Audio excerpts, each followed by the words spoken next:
میں اکثر ایک واقعہ سناتا ہوں نا, اگر دولت ذہانت پہ ملتی نا, ذہانت پہ, تو بے وقوف بھوکے مر جاتے ہیں. ہمارے حضرت ایک واقعہ بیان کرتے تھے کہ ایک بہت غریب آدمی, ایک دولت مند آدمی, وہ اونٹ پہ نا پرانے زمانے میں راشن لے کے جا رہا تھا کہیں, تو اونٹ کے ایک جانب اس نے چاول کی یا گندم کی 5-6 بوریاں, اور دوسری جانب بیلنس برابر کرنے کے لیے پتھروں کی بوریاں. اب بھائی 10 بوری چاول کی ادھر ہے تو 5 ادھر کر دے, 5 ادھر کر دے, بیلنس برابر ہو جائے گا نا. لیکن اس نے کیا کیا, 10 بوریاں ادھر ہیں تو بیلنس کے لیے 10 بوریاں ریت کی دوسری سائڈ پہ. اب لے کے جا رہے ہیں, راستے میں کوئی غریب آدمی تھا لیکن تھا ذہین. اس نے کہا یار مجھے ذرا لفٹ دے دو. اس نے کہا چل بیٹھ جا یار, تو غریب آدمی ہے, تیرے پاس سواری نہیں ہے. بیٹھ گیا. تو جاتے جاتے اس سے پوچھا تو کرتا, اس نے پھر اس کو سمجھایا, غریب آدمی نا جو ذہین تھا, کہ یار یہ تم نے اونٹ کو ادموا کیوں کیا ہوا ہے, اسے تو چلا ہی نہیں جا رہا. کہہ رہا کیا کریں, وزن اتنا ہے, 10 بوریاں ادھر ہیں تو بیلنس کے لیے 10 بوریاں میں نے بجری کی ادھر ڈالی. اس نے کہا بیلنس کی کیا ضرورت ہے, 10 ادھر ہیں تو 5 ادھر رہنے دو, 5 ادھر کر دو. وہ اترا. اس نے کہا یار یہ تو زبردست مشورہ دیا آپ نے, 5 ادھر کر دیں اور 5 ادھر. اونٹ کی اسپیڈ تیز ہو گئی, اونٹ بھی ہلکا ہو گیا. یہ بڑا متاثر ہوا, یار یہ تو بہت ذہین آدمی ہے, تو اس سے تو پھر بزنس کے مشورے لینے چاہیے. تو اس سے کہنے لگا بتا تو کرتا کیا ہے. اس نے کہا میں تو غریب ہوں یار, میرا تو جس کاروبار میں ہاتھ ڈالو وہ ڈوبتا ہے. اس نے کہا اتر نیچے, تو مجھے بھی مروائے گا, اتر, میں ایسا بے وقوف ہی ٹھیک ہوں. اترا اور 5 بوریاں ریت کی واپس اور 5 ادھر. تو یہ ضروری نہیں ہے کہ ذہانت ہو تو پیسہ آئے, لیکن یہ ضروری بھی نہیں ہے کہ بے وقوفی کو پیسہ ملے. کبھی ذہانت کے ساتھ پیسہ آتا ہے, کبھی پیسہ نہیں آتا. تو یہ کس کی دین ہے, اللہ کی دین ہے. تو اس کی کھوپڑی جو آؤٹ ہوئی نا قارون کی, اس نے کیا کہا, انما اوتیتہ علی علم عندی, اللہ نے یہ جو میرے پاس نالج ہے نا, اس فن کی بیس پہ میں نے کمایا, میں نے یہ سارا امیزون سے سیکھا ہے. اور تم لوگ 8ویں میں علامہ اقبال اور قائد اعظم پڑھ رہے ہو بیٹھ کے, اس لیے تمہارا بیڑا غرق ہو رہا ہے. تو اللہ نے جواب کیا دیا, دیکھو اللہ نے دلیل سے جواب نہیں دیا, دھمکی سے جواب دیا قارون کو.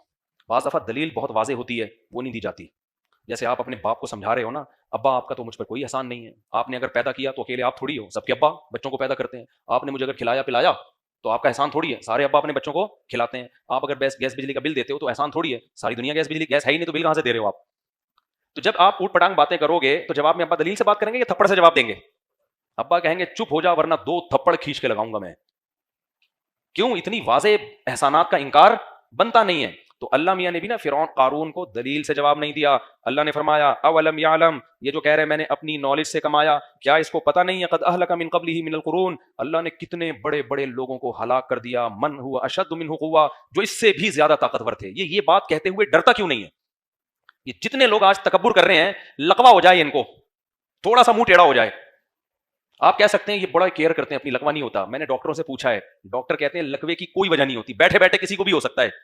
تو جتنا یوٹیوب پہ آ کے اچھل رہے ہیں نا 2 فٹ, ڈالر کی باتیں کر رہے ہیں, ذرا سی رگ آگے پیچھے ہو گئی, لقوہ جو ہے نا ڈاکٹر کہتے ہیں نہ کوئی یہ ضروری ہے کہ آپ کو بلڈ پریشر ہو, نہ یہ ضروری ہے کہ شوگر ہو, نہ یہ ضروری ہے کہ ٹینشن ہو. بیٹھے بیٹھے آدمی کو منہ ٹیڑھا ہو سکتا ہے اللہ کی طرف سے.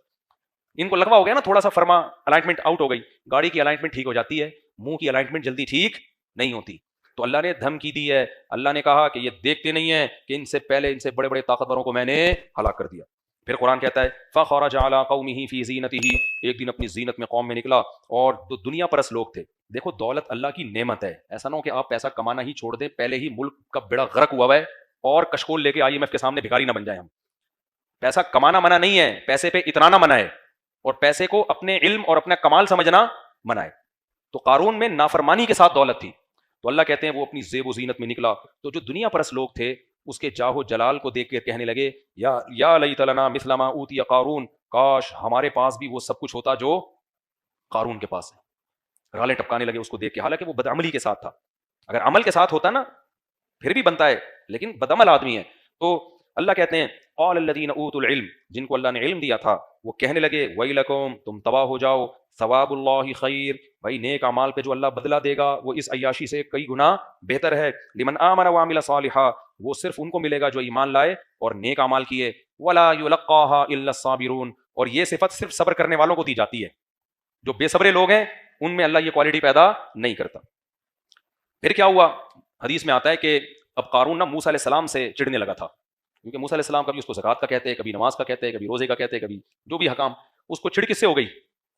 موسیٰ علیہ السلام سے. فرعونی قوم سے ہوتا تو پھر تو وہ ہلاک ہی ہو چکا ہوتا نا, وہ تو بنی اسرائیل میں ہونے کی وجہ سے بچ گیا تھا. اب شریعت کے احکام پہ عمل کی باری آئی تو اب اس کو چڑھ ہو گئی کس سے؟ موسیٰ علیہ السلام سے. آپ کو پتہ ہے جب بھی کسی کو کسی مذہبی اسکالر سے چڑھ ہوتی ہے نا, ذاتی بوجھ, تو وہ اس کی ذاتیات پہ کیچڑ اچھالتا ہے. کیا کرتا ہے وہ؟ Video recording, audio recording, calls recording, یہی سب چل رہا ہوتا ہے نا. کسی غیر اخلاقی سرگرمی میں ملوث کرنے کی کوشش کرو, کچھ بھی نہیں ملے تو جھوٹا الزام لگا دو. جھوٹا الزام بھی سوسائٹی میں بہت اسپیڈ سے پھیلتا ہے. اب کون صفائیاں پیش کرتے کرتے بھی لوگ کہتے ہیں کچھ تو ہے نا, کچھ تو ہے. تو یہ آج کا نہیں ہے, یہ سیٹ اپ پہلے سے چلا آ رہا ہے. ذاتیات پہ کیچڑ اچھالو, یہ تو ایسے ہیں, یہ تو یوں ہیں, یہ تو فلانے ہیں, یہ تو ڈھمکانے ہیں. اب میں 4 شادیوں کی بات کرتا ہوں نا, جو فیمنسٹ لوگ ہیں وہ بہت پیچھے پڑے ہوئے ہیں میرے, کہ کوئی عیب نکالیں.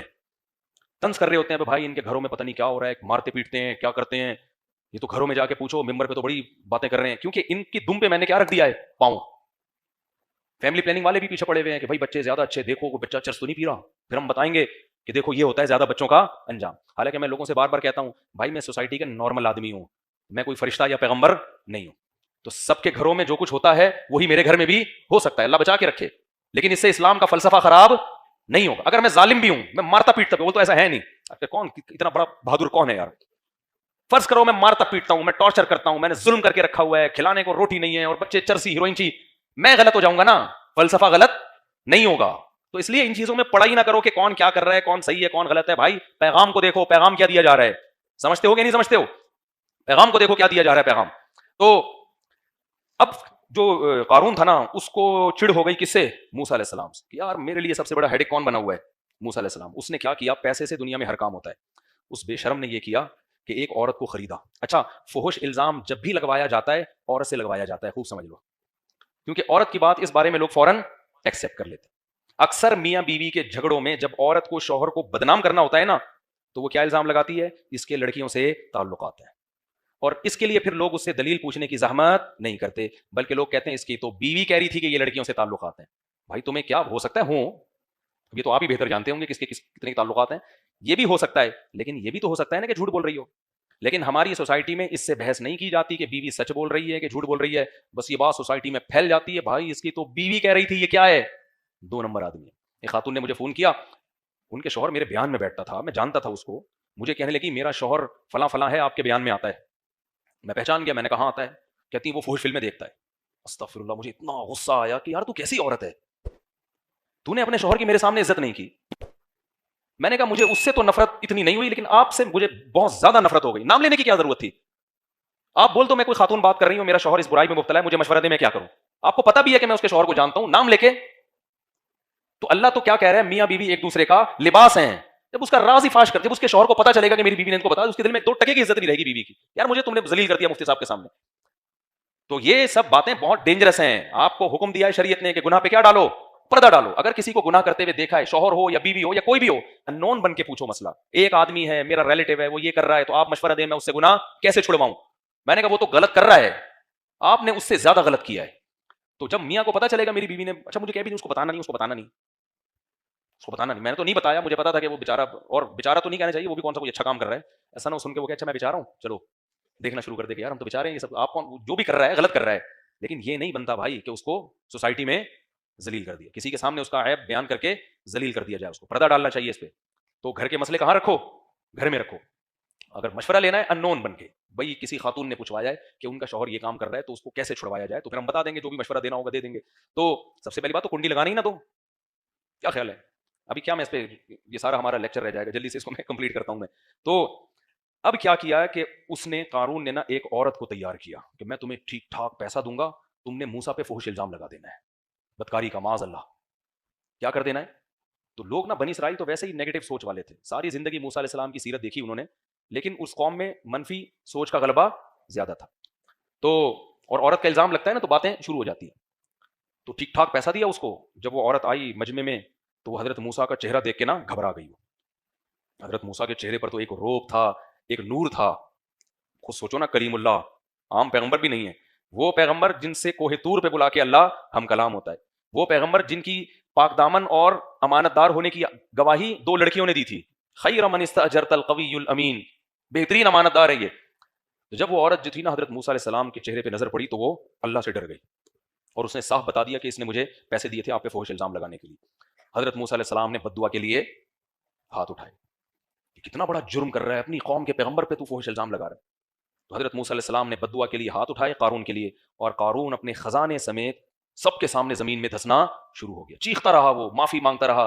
حضرت موسیٰ نے کہا نہیں. یہاں ایک من گھڑت واقعات لوگ بیان کرتے ہیں کہ اللہ نے حضرت موسیٰ سے کہا کہ اے موسیٰ وہ چیختا رہا، تجھے پکارتا رہا، تو نے معاف نہ کیا، مجھے ایک دفعہ پکارتا میں اسے معاف کر دیتا. ایسی کوئی روایت ثابت بولو نہیں ہے. جو جرم اس نے کیا تھا نا اس پہ یہی کچھ بنتا تھا، ورنہ لوگ جری ہو جاتے نا. بعض دفعہ مجرم کو سزا دینا اس لیے ضروری ہوتا ہے تاکہ پبلک کی اصلاح ہو جائے، ان کو پتہ چل جائے کہ پیغمبر کا معاملہ معمولی معاملہ نہیں ہوتا. تو فخسفنا به وبداره الارض، اللہ کہتے ہیں ہم نے اس کو بنگلوں سمیت زمین میں دھسا دیا. فما كان له من فئة ينصرونه من دون الله، پکارتا رہا چیختا رہا، کوئی اسے اللہ کے عذاب سے بچانے والا نہیں ہوا. اور پھر نتیجہ کیا نکلا؟ واصبح الذين تمنوا مكانه بالامس، کل جو اس کی سواریاں دیکھ کے کہہ رہے تھے نا کاش اللہ ہمیں بھی قارون بنا دے، کاش اللہ ہمیں بھی کیا بنا دے، قارون. اب وہ کیا کہہ رہے ہیں؟ وہی کہ ان اللہ یبسط الرزق لمن یشاء. بھائی بات اصل میں یہ ہے یہ تو اللہ کی دین ہے، جس کو روزی زیادہ دیتا ہے کسی کو روزی. وہ جو گھنٹوں گھنٹوں کی تقریروں سے بات سمجھ میں نہیں آ رہی تھی نا، وہ 2 منٹ میں سمجھ میں آ گئی. ایکچولی یہ ہوتا یہ ہے کسی کے پاس پیسے زیادہ آ جاتے ہیں، کسی کے پاس کم آ جاتے ہیں، کسی کو اللہ دے کے آزماتا ہے، کسی سے اللہ لے کے آزماتا ہے. تو یہ کوئی اتنی بڑی بات نہیں ہے کہ اتنے خزانے وزانے. دنیا مسافر خانہ ہے، یہ دنیا کیا ہے؟ مسافر خانہ. 2 منٹ میں بات سمجھ میں آ گئی. پھر کہنے لگے لولا ان من اللہ علینا، اگر اللہ ہم پر احسان نہ کرتا، ہمیں غریب نہ رکھتا. یہ احسان کرنے کا مطلب کیا ہے؟ اللہ کا شکر ہے اس نے ہمیں غریب بنا دیا. اللہ خسف بنا، ہمارے پاس دولت آتی ہم بھی یہی ہوتے، کیونکہ اس کو تو موسیٰ علیہ السلام کب سے نصیحتیں کر رہے ہیں، ہمیں بھی کر رہے ہیں، ہم پہ اثر ہو گیا، اسے کر رہے ہیں اس پہ نہیں ہوا. تو فرق کیا ہے؟ ہم غریب ہیں اور اس کے پاس پیسہ ہے. غریب پہ جلدی اثر ہوتا ہے، عیاشی کے لیے اس کے پاس شراب کے پیسے ہی نہیں ہوتے، تو جب اسے بتایا جاتا ہے شراب حرام ہے بہت خوش ہوتا ہے، وہ زبردست ویل ڈن. شراب کیا ہونی چاہیے؟ میں نے بتایا نا ہمارے مدرسے میں کلاس فیلو لڑکا تھا، وہ چھپ چھپ کے سگریٹ پان نسوار بس چرس رہ گئی تھی. اب مدرسے میں 2-3 دفعہ پکڑا گیا، سزا ملی، پھر چھپ کے نا نسوار بھی پان بھی اور سگریٹ بھی. ایک دن کیا ہوا، خود ہی بیچارے نے سگریٹ بھی چھوڑ دی، پان بھی صرف نسوار رہ گئی. تو میں نے پوچھا آج کل صرف نسوار چل رہی ہے وجہ؟ کہتا ہے پیسے ہی نہیں ہے یار. کہتا ہے بھائی جیب خرچی اتنی ملتی نہیں ہے گھر سے، کہتا ہے ناشتہ کر لو یا اس میں سگریٹ خرید لو. تو کہہ رہے مجبوراً میں کس پہ گزارا کر رہا ہوں؟ نسوار پہ. تو اللہ کی رحمت ہو گئی نا. تو ہر آدمی پہ دولت سوٹ نہیں کرتی. تو وہ جواب میں کہنے لگے لولا امن اللہ علینا، اللہ کا ہم پر احسان نہ ہوتا تو اللہ خسف بنا، اللہ ہمیں بھی دھسا دیتا. اللہ کا شکر ہے اللہ نے ہمیں اس عذاب سے بچایا ہوا ہے. وہی کہ انہ لا یفلح الکافرون، پھر کہنے لگے کافر کبھی بھی کامیاب نہیں ہوتا. تو آگے اللہ فرماتے ہیں تلک الدار الآخرۃ نجعلها للذین لا یریدون علوا فی الارض ولا فسادا، یہ آخرت ہم ان لوگوں کو دیں گے جو زمین میں فساد پسند نہیں کرتے اور نہ تکبر چاہتے ہیں. وہ دنیا میں مل جاتی ہے کچھ وقتی طور پر، عیش و عشرت ہو جاتی ہے. آخرت اللہ نے متواضع لوگوں کے لیے رکھی ہے، میں کرنے والوں کے لیے نہیں رکھی. جو شخص بھی تمہیں سب سے ہٹا کے اپنی ذات کی طرف لا رہا ہے نا، سمجھ لو یہ متکبر ہے. ہم نے جب بھی بڑوں کی محفل میں ہم بیٹھتے تھے نا، علماء کی مجلس میں، مجلس تحقیق ہوتی تھی، تو ہم نے اپنے بڑوں سے ایک چیز سیکھی کہ ہمیشہ دوسرے کی رائے کو اپنی رائے پر ترجیح دینے کی کوشش کی جا رہی ہے. میں حضرت مفتی تقی عثمانی صاحب کے ساتھ بھی محفلوں میں بیٹھا ہوں مجلس تحقیق میں. ہمارے یہاں سے علماء جاتے تھے دارالعلوم کرنگی میں، 10-20 علماء جمع ہوتے تھے جب کسی مسئلے پہ تحقیق. ان میں سب سے سینئر مفتی تقی عثمانی صاحب ہوتے تھے، باقی سارے ان سے چھوٹے. لیکن آپ اس محفل کا اسٹائل دیکھ لیتے تو حضرت مفتی تقی صاحب کی اسٹائل سے آپ کو ایسا لگتا کہ سب سے جونیئر یہ ہیں.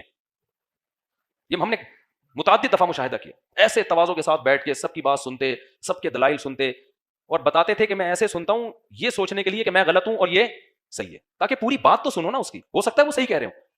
سب کی باتیں سننے کے بعد اپنے بارے میں بدگمان، اپنے بارے میں کیا بدگمان، اس کے بعد سن کے اینالائز کرنا، تجزیہ کرنا، ایک معتدل رائے قائم کرنا، یہ ہوتی ہے صاحب علم کی علامت. اور جو جتنا بڑا جاہل ہوگا نا اتنا بڑا فرعون ہوگا. وہ دیکھ لو یوٹیوب فیس بک پہ پھینکتا رہے گا میں ہوں، میں نے سب کے منجیاں ٹھوک کے رکھ دی ہیں، میں نے سب کے کاروبار بند کر کے رکھ دیے ہیں، میں ہوں پلانیٹل پہ، میرے جیسا اس کائنات میں کوئی پیدا ہوا ہی نہیں ہے. میں ہر صرف ایک بندہ نہیں ہے، بہت سارے ہیں. ابھی وہ ایک ہے کینیڈا میں، ان کے کلپ آیا ہے 1400 سال میں، کینیڈا میں رہتے ہیں، وہ کہتے ہیں 1400 سال میں جتنی اچھی تشریح میں نے کی ہے نا یا میرے استاذ نے کی ہے آج تک ایسی تشریح. ابے تو کیا مریخ سے آیا ہے، مارس سے آیا ہے، کوئی نئی چیز کو جاپان نے تجھے بنایا ہے، تو مٹی کا بنا ہوا ہے، تو 1400 سال میں تجھے سمجھ میں آیا ہے، باقی سب گھاس کھا رہے تھے کیا 1400 سال سے؟ میں کر رہا ہے نا، اس کا مطلب وہ ٹھیک نہیں ہے. وہ جاہل ہے، مرکب ہے. جاہل کی 2 قسمیں ہوتی ہیں، ایک جاہل جس کو پتا ہو کہ میں جاہل ہوں، لیکن بعض جاہل ایسے ہوتے ہیں جن کو پتہ ہی نہیں ہوتا کہ ہم کیا ہیں، جاہل ہیں، تو اس کو کہتے ہیں جہل مرکب، بہت بڑا جاہل ہے. تو یہ میں اللہ کو پسند نہیں ہے. ہم بڑے علماء کے ساتھ جب بھی بیٹھتے تھے ایسی ڈیبیٹ ہوتی تھی، اتنا مزہ آتا تھا بحث کرنے میں، اور دوسرے کی سن رہے ہیں، آخر میں آ کے ایک اعتدال سے اپنی رائے قائم کی. رائے کا تو بڑے ہی رائے کا اعتبار ہوتا ہے کہ سنتے ہیں تسلی سے. تو 3 4 دنوں تک مجلسیں چلتی تھیں. ہمارے حضرت تو بہت بیٹھے مجلسیں اٹینڈ کی ہیں نا. ایک دفعہ کیا ہوا، ہمارے شیخ حضرت مفتی رشید احمد صاحب رحمہ اللہ اور ان کے استاد حضرت مفتی شفیع صاحب رحمہ اللہ، جو مفتی تقی عثمانی صاحب کے استاد ہیں، فرماتے ہیں کہ ایک شخص سوال لے کر آیا اور کہا کہ جواب لکھیں جس پہ 2 مفتی ایگری ہوں، مفتی محمد شفیع صاحب بھی اور ان کے شاگرد حضرت مفتی رشید احمد صاحب بھی، یہ دونوں ایگری ہوں اور پھر فتویٰ لکھیں. حضرت کہتے ہیں ہم دونوں ایگری نہیں ہوئے ایک رائے پہ. مفتی محمد شفیع صاحب کی رائے کچھ اور تھی، میری رائے کچھ اور، اختلافی مسئلہ تھا. اور آپس میں بات چیت کے بعد رائے میں اتفاق بھی نہیں ہوا. تو حضرت فرماتے ہیں میں نے حضرت مفتی شفیع صاحب سے کہا کہ بھائی آپ بڑے ہیں تو ایسے موقع پہ پھر آپ اپنی رائے کے مطابق جواب لکھ دیں, آپ سینئر ہیں بھائی, عوام کے لیے تو جو بھی صحیح سینئر مفتی ہو اس کی رائے ہے نا, تو آپ لکھ دیں. اب بعض لوگ فوراً پتہ ہے کیا کہتے ہیں, چھوڑو ان دونوں کو, دلیل کیا کہہ رہی ہے. ابے بھائی دلیل کو سمجھنے میں ہی تو اختلاف ہو رہا ہے, دلیل کو سمجھنے میں کیا ہو رہا ہے, اختلاف ہو رہا ہے. تو جیسے ہم کہتے ہیں نا کہ بھائی ابو حنیفہ کی رائے کو فالو نہیں کرو گے تو آج کل کے اسکالر کی رائے کو فالو کرنا پڑے گا, وہ فوراً کہتے ہیں نہ آج کل کے اسکالر نہ ابو حنیفہ, حدیث کو فالو کرو. ابے کمبختو, حدیث کو سمجھنے میں ہی تو اختلاف ہو رہا ہے. اگر اتنا آسان معاملہ ہوتا تو ابو حنیفہ اور شافعی کی رائے میں اختلاف کیوں ہوتا؟ ایسے صرف فارغ ترین لوگ دنیا میں موجود ہیں. تو حدیث دونوں طرف ہے تبھی تو رائے میں اختلاف ہو رہا ہے. تو پھر حدیث کا ایک مطلب ہوا ہے جو ابو حنیفہ لے رہے ہیں, ایک 15ویں صدی کے لوگ لے رہے ہیں, تو ہم کہتے ہیں ان کی رائے میں غلطی کا امکان زیادہ ہے, ان کی رائے میں غلطی کا امکان کم ہے. حدیثیں تو دونوں کے پاس ہیں. آج کی بات واقعہ سناؤں میں, آج ایک بندہ آ گیا میرے پاس اثر میں کہ آپ کہتے ہیں 2 نمازیں اکٹھی پڑھنا قضا کر کے جائز نہیں ہے. یہ تو ترمذی کی صحیح حدیث ہے انس بن مالک کی کہ نبی نے غزوہ تبوک میں ظہر کے فوراً بعد کیا پڑھی ہے, اثر پڑھی ہے. میں نے کہا صحیح حدیث نہیں ہے. کہہ رہے میں نے اسلام 360 میں دیکھا. میں نے کہا بھائی اسلام 360 نے تو مختلف لوگوں کے ترجمے نقل کیے ہوئے, وہ ذمہ دار تھوڑی اسلام 360 اس بات کا. کہہ رہے نہیں وہ ہے وہ بہت. پھر میں نے کہا آپ لے آئیں, تو کسی نے بھی اس حدیث کو صحیح نہیں کہا. میں نے کہا یہی حدیث بخاری میں ہے, ترمذی میں ہے کہ حضرت انس بن مالک کہتے ہیں نبی صلی اللہ علیہ وسلم ظہر کے ساتھ فوراً ہی اثر پڑھ لیتے تھے. بخاری میں ہے کہ جب جلدی ہوتی ظہر پڑھ کے سوار ہو جاتے تھے. ظہر پڑھ کے کیا ہو جاتے تھے, سوار ہو جاتے تھے. ہاں جب دیر کرتے تو پھر ظہر اثر ملا کے پڑھتے, یعنی ظہر کو اثر کے وقت تک لے کے جاتے, قریب کر دیتے اس کے. یعنی تو ایک دم نا وہ بندہ ہی حیران ہو گیا کہ یار یہ کیا ہے. پھر میں نے اس کو سند کی بحث بتائی. میں نے کہا یہ سند بھی ٹھیک نہیں ہے, کن کن محدثین نے اس کو ضعیف کہا ہے.